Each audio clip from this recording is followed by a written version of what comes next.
Salut les porteurs de couches. J'ai acheté ce paquet avec quelques couches. Comme cela fait un moment que je n'ai pas fait de vidéo pour déballer ma commande, je vous montre aujourd'hui quelles couches j'ai commandées début août et vous aurez ainsi un aperçu des tests pratiques que vous pourrez attendre dans les semaines à venir. Une partie sont des couches qui m'ont plu et que je garde en réserve. Jetons un coup d'œil ensemble, beaucoup d'entre vous connaissent déjà le premier paquet à gauche depuis le dernier test pratique, il s'agit de T-Cable Popper. En fait, il s'agit de la version 2, car la couche existait déjà dans un autre design avec une capacité d'absorption plus faible. T-Cable ne fait malheureusement pas de distinction officielle entre les deux, c'est pourquoi j'ai écrit V2 entre parenthèses pour les différencier. J'en porte une en ce moment, lors du montage de la vidéo et de l'enregistrement de ce texte. La couche n'est pas seulement mignonne, elle est aussi assez épaisse et assez absorbante. Elle tiendra facilement jusqu'à demain midi, avant que je ne doive la changer. L'emballage juste à côté se distingue par son rouge distinctif. Ceux qui ont vu mes autres vidéos l'auront certainement reconnu depuis longtemps, c'est la Lille Souker de Kido, souvent appelée affectueusement couche de pompier. C'est son motif et il n'y a pas que la couche qui en est recouverte.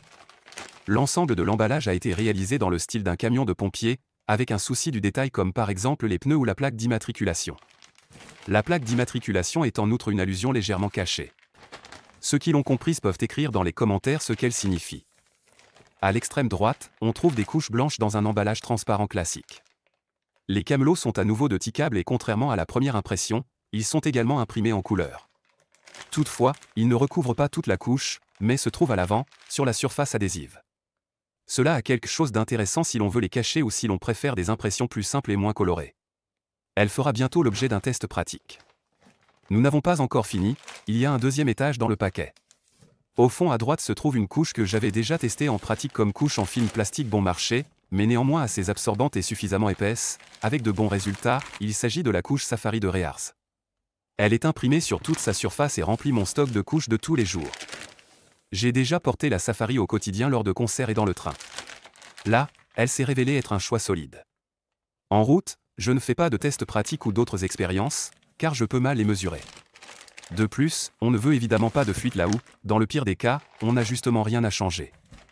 En bas à gauche se cache à nouveau une nouvelle couche, dont il n'existe pour l'instant qu'un petit aperçu et une présentation dans l'épisode 23 des Wendell News, il s'agit de la Dragon de LNGU.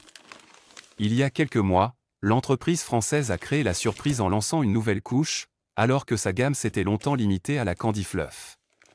La Candy Fluff a déjà fait l'objet d'un test pratique et elle a fière allure.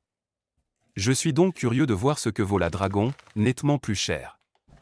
Il est probable que LNGU souhaite ainsi se lancer dans le domaine des couches particulièrement épaisses à forte capacité d'absorption. De plus en plus de fabricants misent sur cette tendance et essaient de se surpasser avec des couches qui résistent encore plus. N'hésitez pas à indiquer dans les commentaires la couche que vous attendez le plus. J'espère que vous avez apprécié ce déballage qui change des autres formats que je fais habituellement.